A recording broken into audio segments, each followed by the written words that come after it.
pa lang napapansin na nila mga gawi kong parang hindi pambabae. Kasi bis na Chinese Carter, laruan ko ay text sa cholens. Tapos kajamin ko lagi noon mga sigang lalaki sa amin.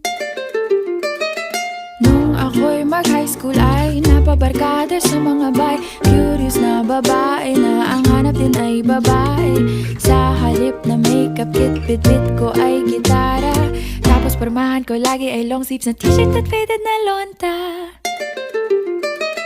Pero nung makilala kita, nagbagong bigla ang aking timpla. Natutuwa ko na magpariban at mag-ahit ng kilay at least once a month. Hindi ko alam kung anong meron ka na sa akin ay nagpalambot ng bigla. Sinong mag-aakalang lalaki pala ang bibiyag sa tulad kong tigreng gala.